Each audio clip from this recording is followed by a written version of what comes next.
Good morning, good morning, good morning. My apologies for the delay. I'm out of town, and sometimes the internet is not your friend.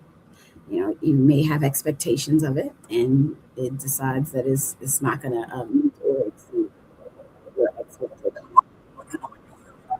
Uh, that's Instagram telling me that it's it wants me to be alive and well. I hope you are well on this Thursday, June 25th. Who knew we would get through Thursdays so fast? Wow, wow, wow, wow, wow, right? Just like cannot believe where we are on the time on the timeline, as they would say. On the timeline. What I need you to do right now is drop in the comments right now what you got going on. What should we be sharing? What good news have you done your due before Monday? And if you don't know what I'm talking about, check out the page where we have the 5 things that you can do before Monday, right? Do we remember those things? Do we remember the due before Mondays? If you don't know, like check out the page.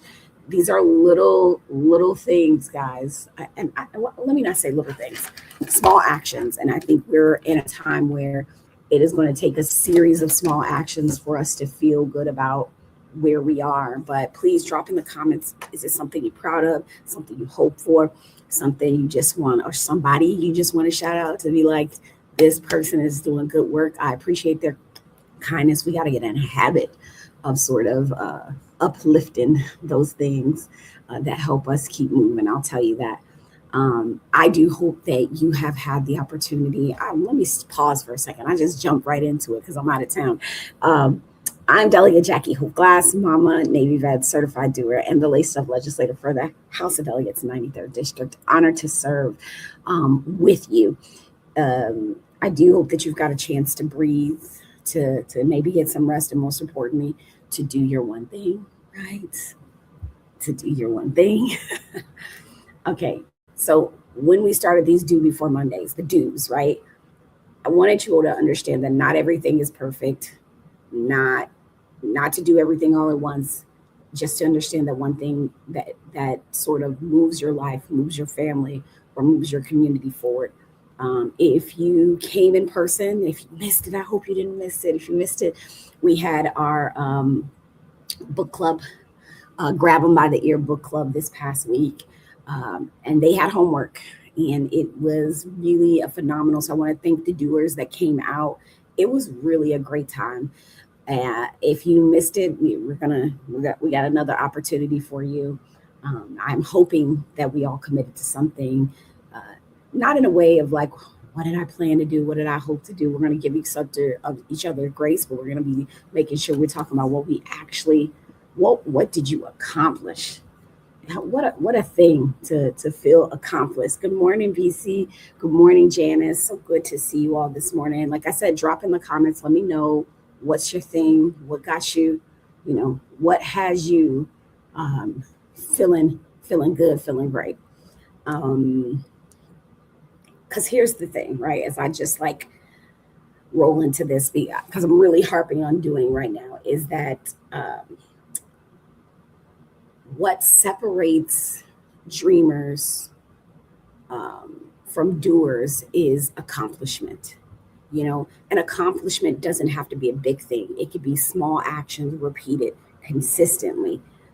Those things can change the circumstances not only of your community but of your life.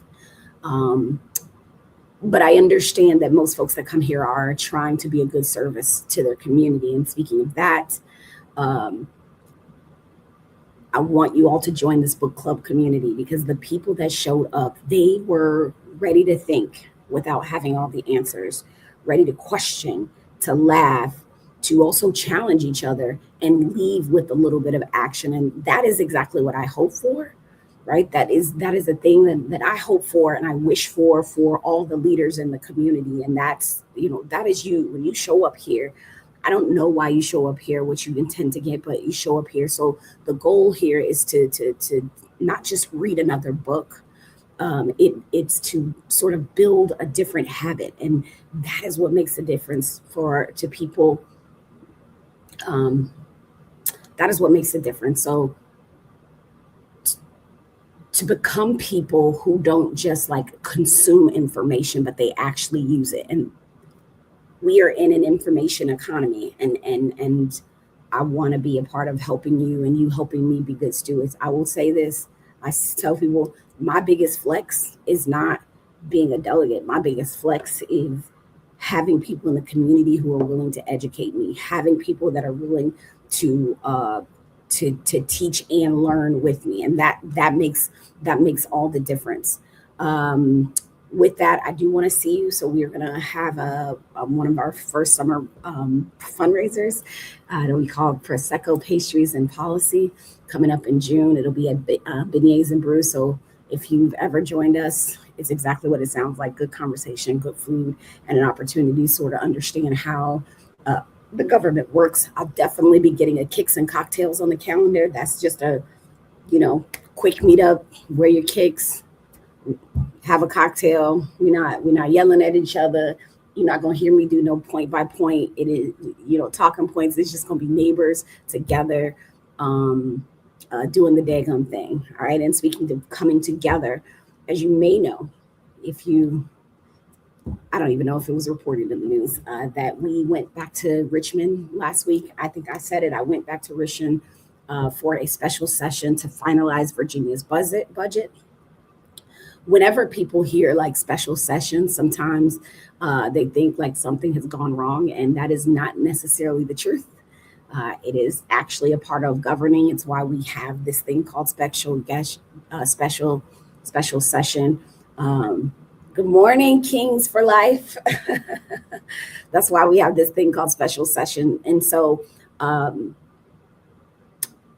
here's the thing that I want everybody to kind of understand, right? The budget is probably one of the most important things that your General Assembly does every single year. Myself and my colleagues, every single policy that you think about, let me not say every, but most of the policy making that we do has a price tags. Most of the priorities have a price tag where, require funding. And every promise that many elected officials do for the people has a budget decision attached to it. And so I love talking about bills. I know you may love talking about bills, but legislators spend just as much time talking about dollars. Like, you got to take the thing that makes sense and turn it into dollars.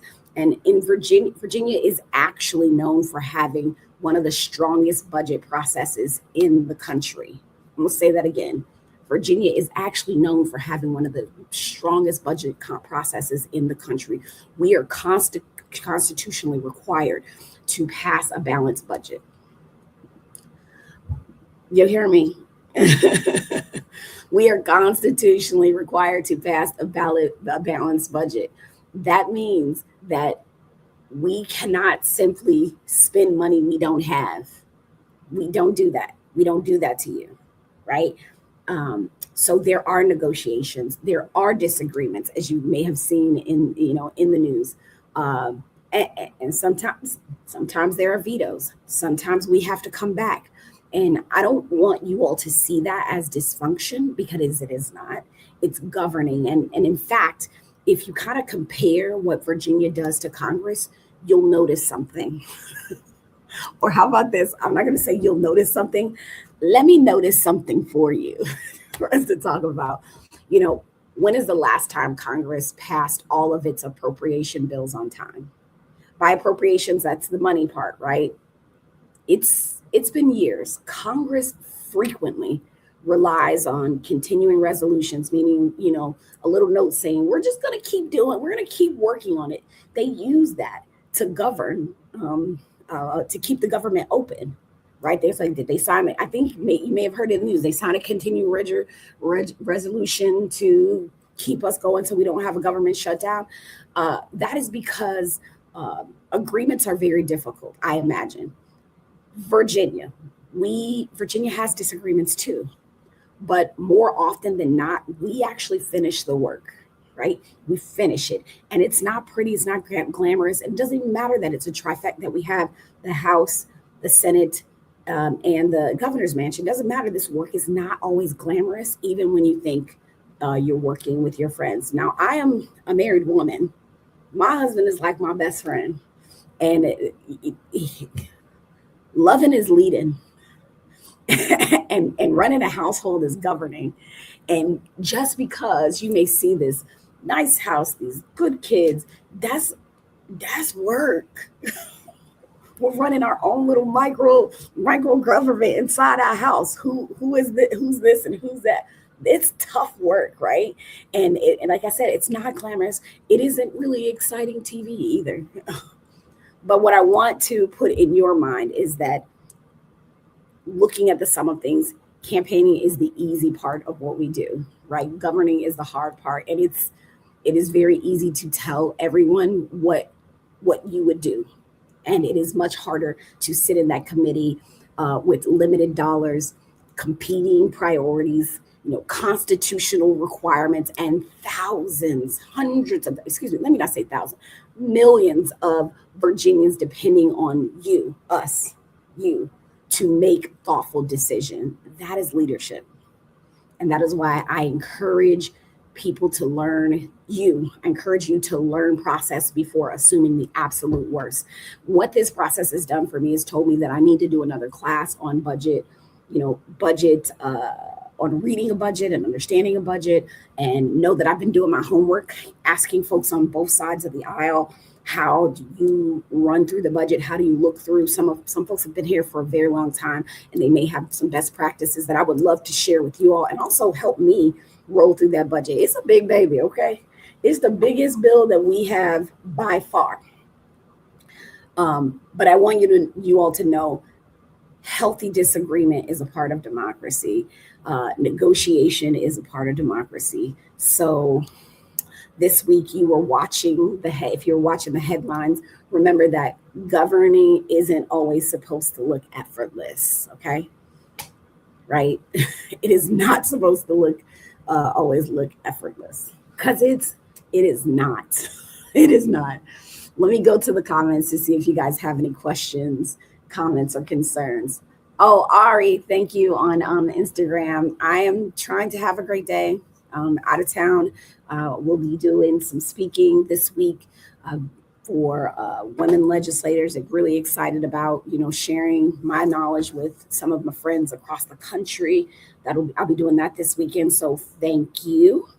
Evo 6302, that should be the same for U.S. Congress. Listen, you ain't said nothing but a word. I do think that the United States Congress should have some of the same constitutional requirements that we do.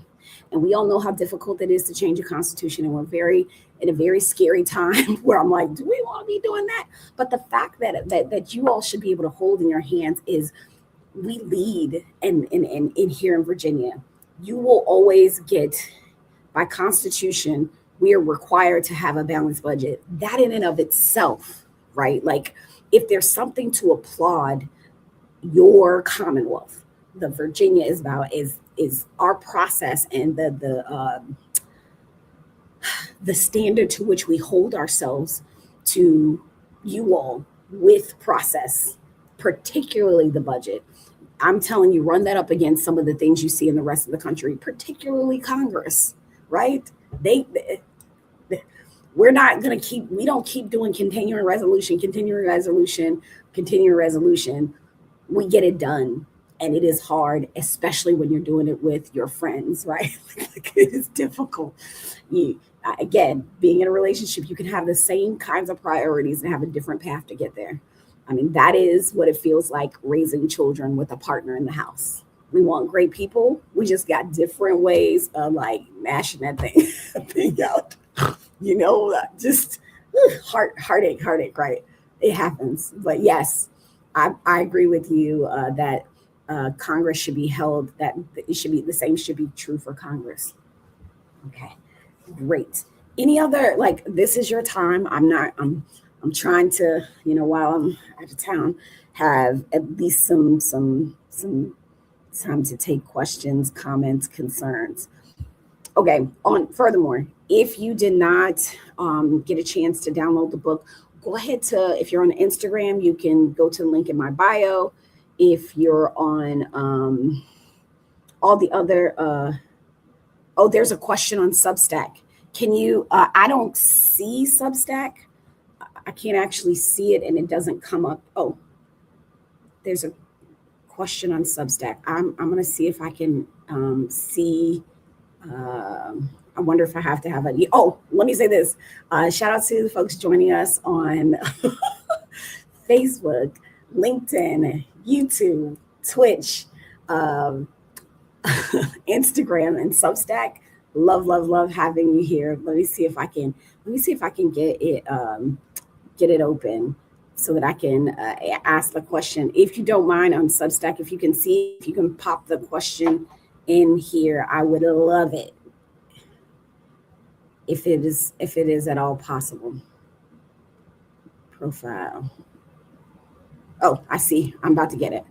Thank you for that. I appreciate it. I think I see it. Nope, I don't see it. I don't see the question. Uh-oh. Nope, I can't see the question. Ooh. Help me out if you can. I would love it. Love it. The question, okay. So I have a question from Substack. The question is, when is the special session to veto proof the bills that were shot down by the governor, such as not limiting ICE? All right. So there is not typically a special session to bring back legislation that did not that veto legislation that did not get overturned by the legislature. And for the good of the order, I'm going to explain something real quick to folks so that you understand this process. We do our legislating, right? Either 60 days or 45 days. We send all that work that we've done off to the governor and their team. The governor and the team, the executive branch has the opportunity to comb through all the things that we've done, decide what they'd like, what they don't like, and they can change it. They can say, nah, we don't want that to become a law. They can, they can sign the governor can sign the bill, or the governor can do nothing. And when the governor does nothing, that just means that on July 1, the bill just becomes law without a signature. And that's important to know, because sometimes you have governors that agree with you, but maybe don't want to put their signature on something. And so if the governor vetoes a bill, we have, I think it's like 3 Wednesdays from the time that we get out of session, we go back for what's called a reconvene, where we come back together, we look at all the changes that the governor has made, and we decide, do we want it? Do we not want it? If it's a veto, we have to have 2/3 vote to be able to override a veto. And get this, like, it's not just the House that has to have the 2/3 vote. So does the Senate. So both chambers have to agree that they want to override that veto to make it happen. That is a tall order. Right, for the Senate, I can't think of the number, but the Senate right now is 19-21. Like, that's the split. The House is we're up 64. Now, if we had 66 or 67 people, we would be veto proof, and we could override a veto, but it still wouldn't work unless the Senate had that same opportunity too. This is a part of the governing process. This is a part of the checks and balances. And so once that veto happens, if we don't override it, essentially it is dead, unless what we saw with I'm saying this, but I don't want you all to think that this is par for course, or this is like the standard or how we like to do business. What you did see with the marijuana bill, right? We didn't agree to it wasn't a veto. We didn't agree to the governor's amendments, which means the governor had the opportunity to come back after that and either sign it as is, sign it the way that to agree with us or not, right? After we rejected our amendments, or the bill died. The bill did die. And so it died in a comparable way as those vetoes, right? So there's like dead, come back next year, try again. What happened with the marijuana bill is they took that bill and put it into the budget, right? And this is important for you all to understand why I started off talking about the budgeting process, because it is one of the most important things that we do. The budget trumps everything else in code, everything. So if the budget says, you can't wear yellow shirts on Thursday, and then we pass a bill that says, yeah, you can wear yellow shirts on Monday, doesn't matter that bill passed. The budget is the final authority for that. Okay. So there is not going to be a special session for those vetoes, and that's not something that typically happens in the process. Those things will have to come back next year. Should people choose to bring them back next year, or those things could have been put in the budget. But we don't like to legislate. It is not good practice. Every side does it. It doesn't matter whether the Dems are in charge or the Republicans are in charge. People do legislate through the budget, and that's fair to say that it happens. There's a myriad of reasons as to why it happens, but we like to try to make sure that bills, which the marijuana bill did get, that bills get a full hearing. If you just throw it in the budget, then that means we never take public comment on it, right? Unless, again, the marijuana bill is an exception because we went through the process, we did public comment, we did all these things, but you want to see it go from subcommittee to committee to the floor to the other chamber, which is whether it switches from the House to the Senate, subcommittee, committee to the floor, then to the governor. There's a healthy level of appreciation that we should have for the governing process.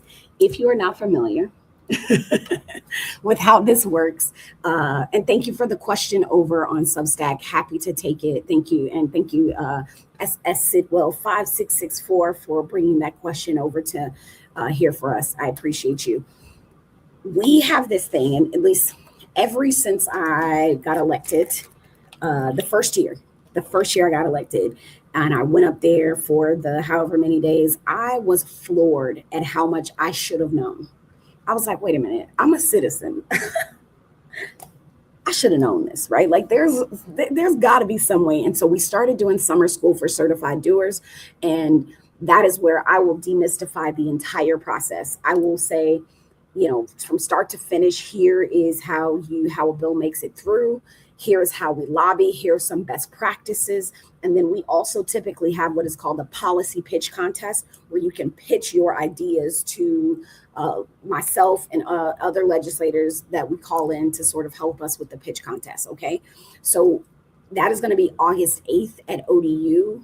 We'll be using the ODU Senate room. Haven't put out a flyer for it, but if this is something you want to be in the room to learn, to take in, to understand, I just felt like there ain't no way that I'm going to be leading in the community as an elected official and not have people know that they have access, not just access with boundaries, right? To me, y'all got to set boundaries like that, but that you'll have the opportunity to participate in state government, and in a way that is, at least in Virginia, is so accessible, at least at the state level.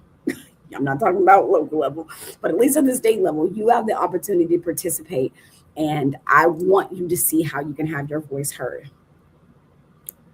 Here's what I also find very, I don't want to say amusing, but like, I am a middle child. I'm the middle child of 5. And I find that being in state government feels like being the middle child. And if you've been with me for a minute, you probably done heard me say this. You got the federal level. Everybody knows who the senators and the Congress folks are because, it's federal level. You got the local level, and this is not a hierarchy. These are just different levels of government. The local level, most times you know who your mayor is and who's on city council and maybe who's on school board. And then you got us. Like, what y'all do? And that's what I want you to understand. In Virginia, it is extremely important for you to understand this because we are a Dillon rule state, which means you can be upset with your locality about something and they do not have the means to do a damn thing about it because we haven't given them permission. So our locality, whether we live in a county, city, or a town, they get their powers from what the state government provides to them. So it is not. I'm not going to say it's easy because I'm going to meet you where you're at, whether it's technologically, life, lived experience, and abilities. but that you have a very accessible way to participate and so many ways to do that. I just want you to be able to do it and see that you can actually create change. You can act like that is why I love being at the state level. It's because I'm like, ooh, I can actually do some shit. Like I can actually do some stuff with you, with you. Yes, love it. August 8th at ODU. Come learn. If you got a policy that you want to pitch, get your pitch together. It's like Shark Tank. Okay. All right. So we got a question over here on Instagram. Not on topic. That is okay. This is your time. But where does all the toll money go? Oh, don't you threaten me with a good time this morning. Particularly when the same road can be $2 in 1 hour and $6 in a different hour. Okay, Avo 6302. This is on Instagram, so you all can't see this. I am in the process of getting the contract, right? I want to know what we agreed to with the tolls. And I think you deserve to know that too, what the state agreed to, what the local, whatever, what was agreed to, because I have some of the same questions. And this is something we have just been working on over the past couple of weeks of getting more clarity about the tolls. So I cannot say that I have an answer for you right now, but I am working on it. As many of you may know, there is a bill, and it's so funny you said it's so funny, Avo, that you said this, because I was just talking to some of my colleagues about, how do we talk about these bills that are truly home cooking. By home cooking meaning it's like my area, my region is depending on me to do this work. We didn't get it done the first time around. We're trying, right? We'll keep at it. And I was like, this particular thing keeps coming up. I had a bill that would allow us to put ourselves in a position as a region to get a majority stake or a majority ownership in the toll so that we can regulate it a little bit better. I believe that those folks, the Elizabeth River Crossing, who own the tunnel, are making a killing. I think that they are crippling the way the structure for the tolls is crippling the region for growth. I think it does harm not only to Portsmouth and to Norfolk, but to many different regions. People that work at the Naval Hospital, people that work in the shipyard. Like, we are not doing a service if we don't look into this and we don't find a way to get some people, not just relief. Love it. There was $24 million in toll relief in the tunnel. Toll relief put out, and I get it. It's limited. People that want to qualify for it don't, and the process is obscured. I am also asking questions and working that as well. But what I do know is that it would be irresponsible for us as a region, and I need us to start looking at each other as a region, right? If we look at ourselves as like the 2 million, we're like a big city. We're not just it's not just Norfolk, not just Portsmouth. It is affecting our region, the 2 million of us. So I'm on it. And if you want to be on it too, please send an email to my office, because I'm trying to get the doers that really believe in, like, we got to fix this. we got to figure this out. Something is not right. And I don't love it. So that's my answer for now. Know that it's continuous work, but the work starts now for January. So having conversation with folks about this past week have been talking about this very issue and how we're going to move forward over the next year to give you all some better answers about this toll and the economic hardship that it is for the Hampton Roads area. I'm with you. I'm not letting it go. Oh, I love this over here. Marcelo says, BZ says he is August 8th ODU. Looking forward to it. I am too. Really excited about it. Really looking forward to it. David James Glass, citizen participating in state government. I got here just in time. Yeah, you got here just in time. It's the thing. And I will keep telling the story. And as long as, David, you don't tell me shut up, or when you tell me stop telling my story. And I would love, actually, look, I would love for you to join us on the Morning Dew one day. But David helped change the marijuana bill to was it last year or the year before? Like he wrote our office and said, "Hey, I've looked at this bill and I got a problem with it. You're going to tax," and I don't remember the tax number, David James. I can't remember. I can't remember the number, but they were going to tax folks that made paraphernalia. So if you made bongs or anything like that, there was a significant tax that was going to be on those folks, and many of those people are small businesses. And he just stated his case. I wish I could pull up the email. I probably could, but no. And I was like, okay, I had no idea. And why didn't I have any idea? And I need y'all to understand this too. This is why I say you all are important in this process. I sit on 4 different committees, right? Where I'm one of the first legislators to hear 4 different types of legislation. That is transportation, that is agriculture, Chesapeake and natural resources, that is privileges and elections, and communication and technology. The marijuana bill would go through, because it was creating a market, it would go through, I think, general laws. Yes, general laws, right? So general laws, it's creating this market. I don't even see that bill, and I'm not even putting my head around that bill until I'm going to vote on it, which is probably when it gets to the floor. So it's going to get talked about in a subcommittee, which is the most important part of the process. It's going to go to a committee that none of which I sit on, and then it will come to me the way that those committees have decided they want us to see it. It'll come to me once it gets to the floor. And do I get to have discussions with my colleagues about them? Absolutely. But you may have a thing that I won't even have my eyes on, because I'm actually a chair for 3 subcommittees. So I'm in the business, right? Looking at the things that I know are going to come before me to do the best job with the team that we have to make a good decision, to make good policy making for you all. So when you get to turn my head to something and I can ask a question, all he did was say, "I just think this is bad policy." And I said, "Great, bet, David. What I'm going to do is I'm going to go talk to the patron and let them know and see what I could do." Went to talk to the patron. The patron was like, "You know what? We're going to take it out." We're going to take it out. Yes. And it got taken out. And it was really just, I don't say sent that easy, but it was really just an email that David sent saying, "I don't like it. Here is why. Here is how it affects me. I'm your constituent. I want you to do something about it." Easy day.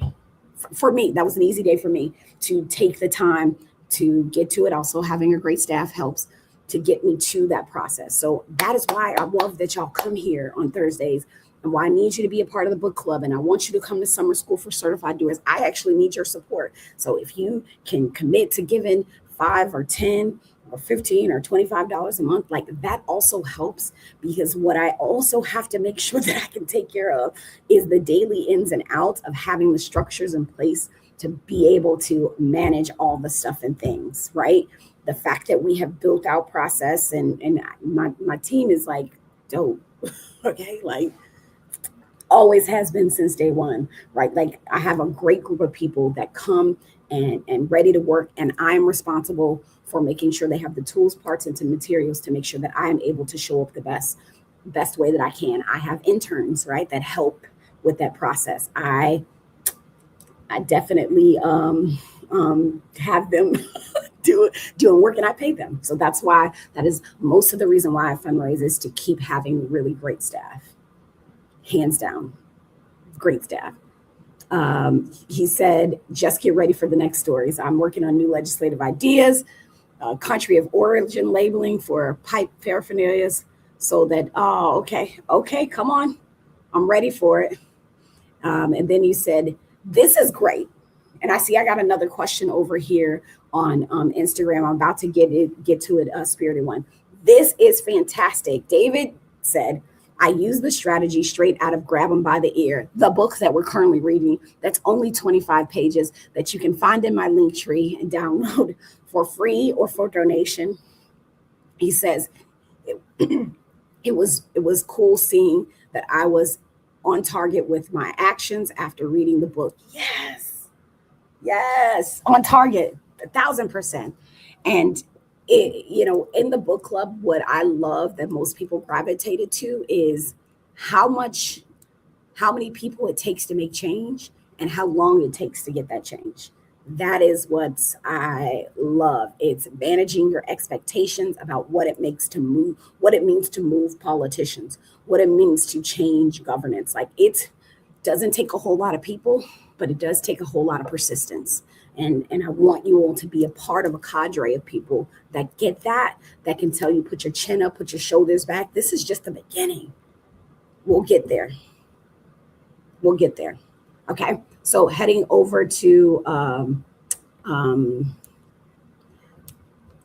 Instagram, it says, thank you. Sounds like ERT is a private entity, not state. Yes.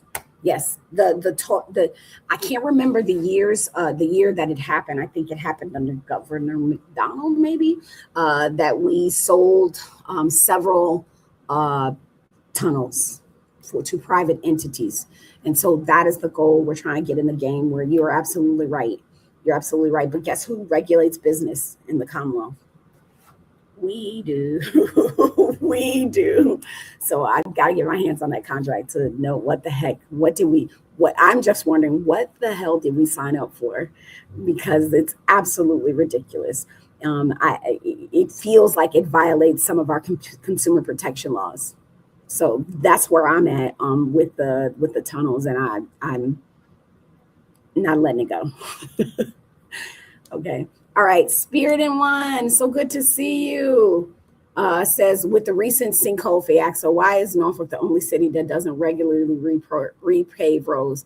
Almost all the roads, you can't see the lines that divide the lanes.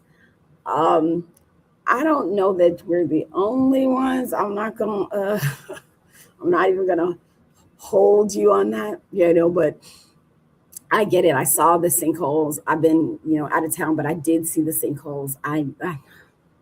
We are below sea level, and there are portions of our space and place that we will lose. So I'm talking about managed retreat. That means, like, we got to know that there are areas of this space and place that are not going to make it as the water gets higher, period.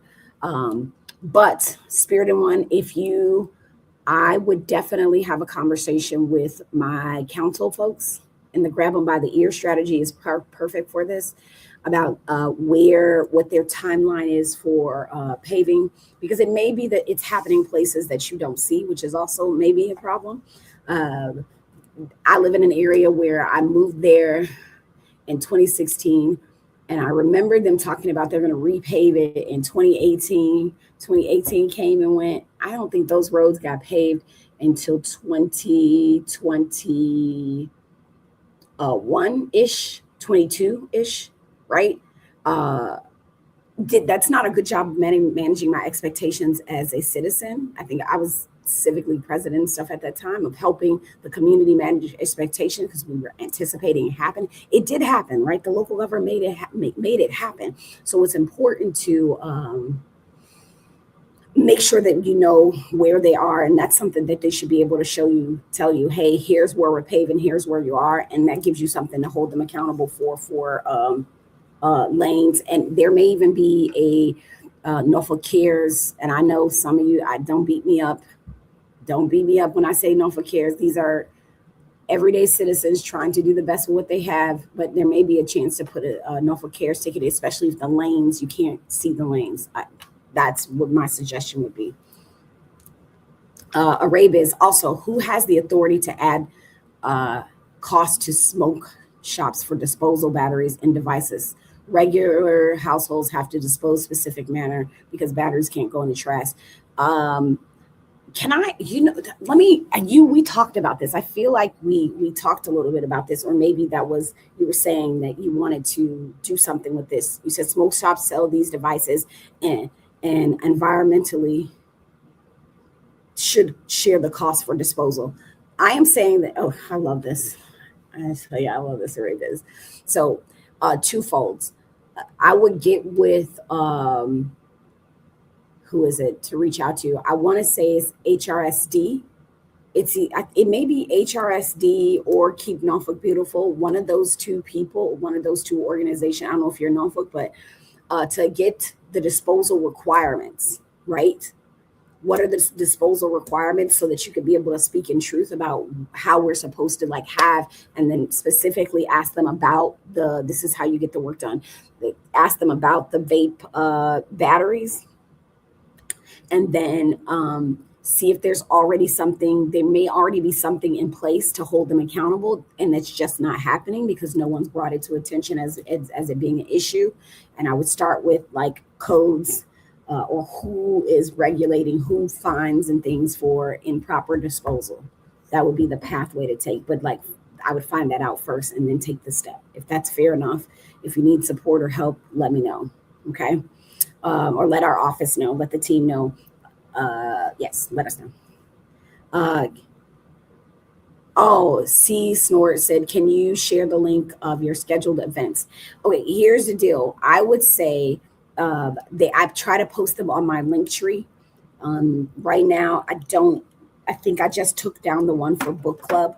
But I'll be putting up the one for, and I'm gonna get in trouble because the team were like, you should have did that. This is why I gotta hire more people, y'all. Because sometimes I stand in the way for things happening because I get so many stuff and things in hand. So please, if you can give $5 a month, $10 a month, 25, whatever you can do to help us, like I need to bring another person on to help manage these really cool things that we want to do. But what I will do, can you share a link? I will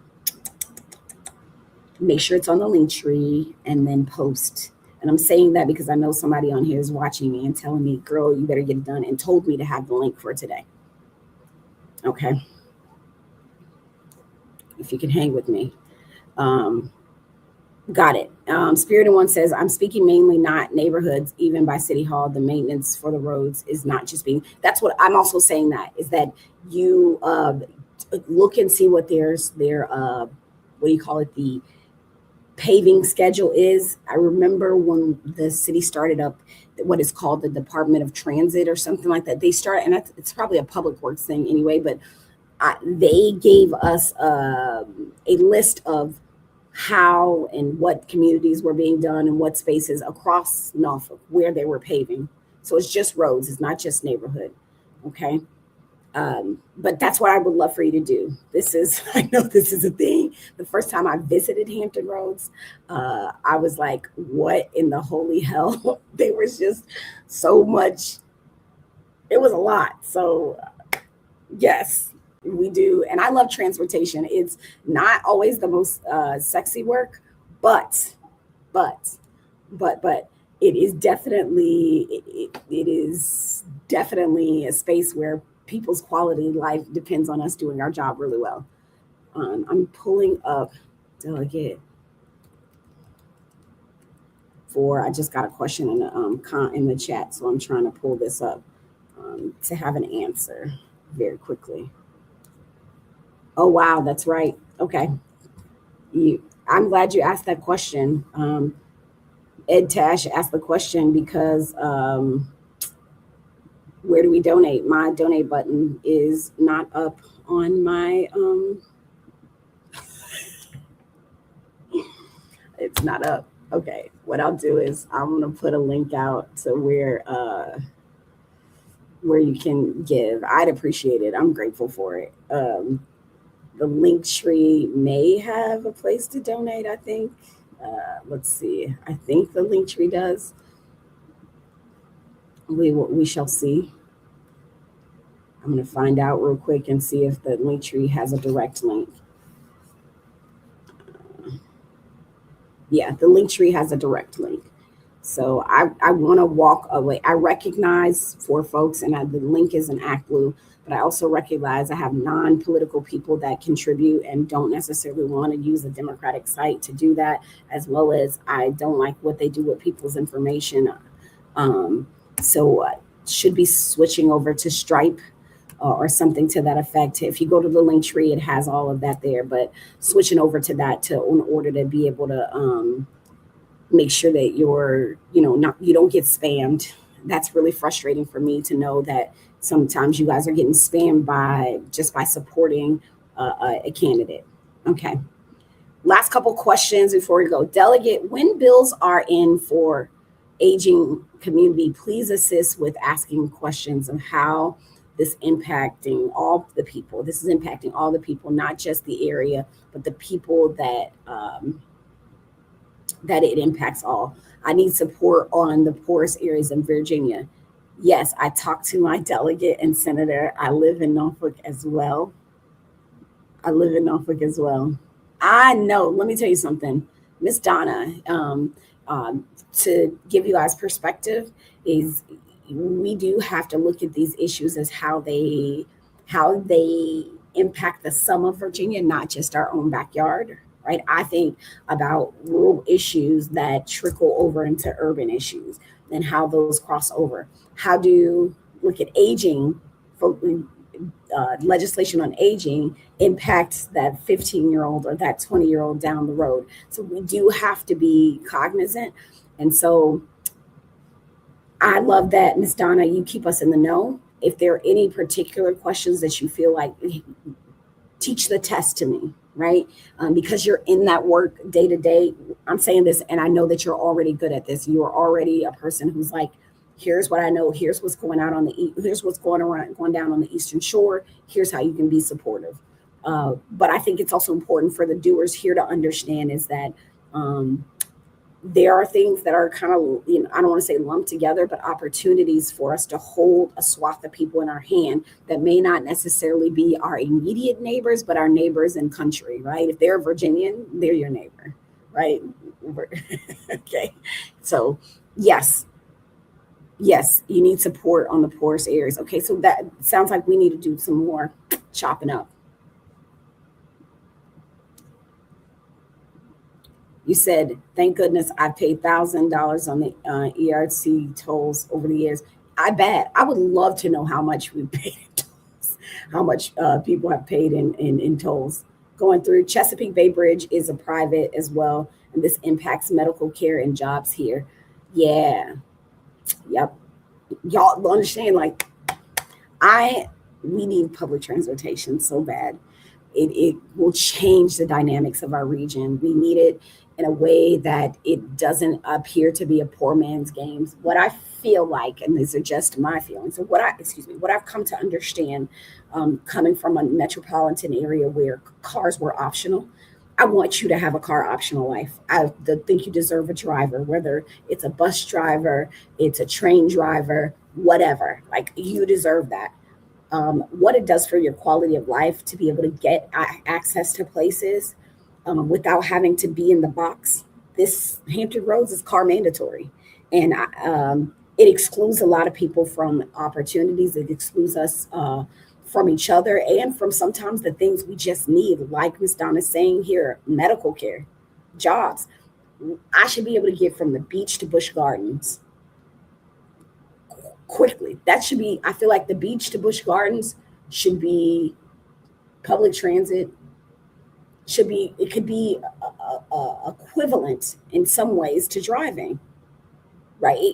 There, an hour from the beach to Busch Gardens, if not less, like that is the goal here, guys. You deserve that. You deserve to have a car optional life. I believe it. I wish it for you. I'm going to work towards it because quality of life, I can tell you, gets so much better with the car optional life. I'm here for you. Yeah, I'm here. I'm here for it. Yes, I think this is important. We got one more minute and I got to get out of here. Norfolk, not just Norfolk, in the area, we're having city council elections. City council, school board elections are happening now. It is not a cliche thing to say that all politics is local, y'all. It is. It is. And you want good people. I need y'all to understand that if it's a local, especially if you're in Norfolk, because that's where I live, and that's why I'm saying especially, but it doesn't matter where you are, you need to understand your local government is the closest to your quality of life. The closest. And so you can't be sleeping on these elections that are coming up here in November. Okay? Let's get it. Um, that's that. Appreciate it. And Arabiz says to you, Donna, great point, Donna. Great point. She does. She makes good points all the time. All the time, she makes good points. All right. Yes, Spirited One. I do not like what they do with people's information. Don't love it. Okay. That's what I got. Let me make sure that I did all the stuff and things that I was supposed to do to talk about. Oh, I can't leave without this. All right. So remember how I told you that we are, we're trying to get you ready for the real thing? Well, come to summer school. Come to summer school. Come to policy pitch contest. Download your timeline. I'm going to be giving these out at summer school. This is the big Delegate Jackie Glass timeline. It is also downloadable on Linktree, right? I know some of y'all like to have paper in your hand, and that's a whole thing. This is the legislative process timeline here, right? So just giving you guys sort of an idea of where we are, where we're going at specific dates. I know. What I'm most excited about. Shout out to Seth Sidwell and BZ for being the kind of military comrades one only wish and dreams for. But we've got, I want you to get you one of these. All right. So I get for my democracy fighters here, this pamphlet is all about how we look at partnering with other states. So if you're a person who's like, save the cheerleader, save the world, right? 3 things. Pass laws that reduce corruption. Thank you. Declare a state emergency and practice tactical oppositional federalism. This pamphlet is going to walk through what states can do. So if you're eager to know, like, what the heck can the state do right now? 4 separate bills that we got to get other states in on us with to protect ourselves, and then giving you an understanding of federalism and such and things, right? The second thing I have is, I love this. BZ did this. Remember I talked about checking your source, always having access to your source, what it is. Actually, let me go back to this. The State of the Union depends on the states in our union. It's a fact. This one is about just being able to understand propaganda. What Marcelo has done, or BZ has done, is really giving us a true understanding of how, when I talk about like geopolitics, some of y'all who like to go in the weeds, which I love being in the weeds with you. I'm like, get in those weeds, like let them grow. But this is about being able to speak truth to power and being able to get out of the targets. It's a lot of information. I think that I know that you will enjoy it, right? Because we are responsible here for history. We are responsible. I understand the people who like the one click and all that good stuff. Yes. And for those of you who are digging in, this pamphlet's going to be for you. This is One Nation, One Truth Beyond Party Lines, helping you to stay away from keeping everything proper, no propaganda. And y'all know that I love 2 Chainz, and I love that quote. How do we keep everything proper, no propaganda, and be able to stay in conversations with people who are sucked up by it? As you all know, we have the book club. Book club. So we got a little pamphlet for the book club to walk you through. It is 21 pages, and I know some of y'all not going to read it. Fine. We'll get you a pamphlet. You got to come see us. You got to be in the know. Get you this to sort of help you. Shout out to David James for saying that he has already read the book and seen himself in it. Okay.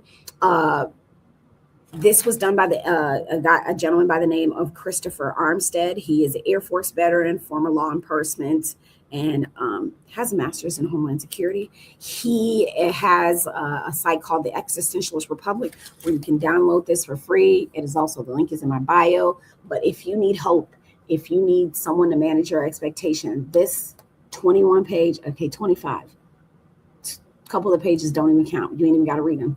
This is how you do it. Boom. Fourthly, I do want you to be dangerous. This is also from the Existentialist Republic, shot by way of Stephanie. Thank you, Stephanie, for getting us in the know on this. But how to go from an activist to an operative, and that's what we need more of, more operatives, right? I love this quote here: "Go to the places where your enemies are and take over.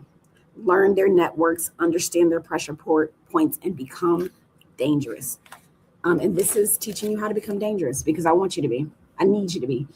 Our community is counting on you to be really freaking dangerous. All right? I'm gonna get you on these pathways, but you got to come to summer school. You got to join the book club. You got to do the stuff and things. Okay, KK? Okay, KK. I'm gonna get on with the day. It has been a pleasure. I put the link in the bio to contribute. I will update that link with some of the things that we have going on. Love to love ya. Love ya. Until next time, this is Delegate Jackie Glass, Mama Navy Vet Certified Doer, the Laced Up Legislator for the House of Delegates, 93rd District. Again, honored to serve with you. We got things to do. This is where doers meet up and doers get more done. Do not sue me. Home Depot. Drink water. You are a flower. You are a living thing. Drink water and be kind to yourself. Take care with much gratitude. See you all.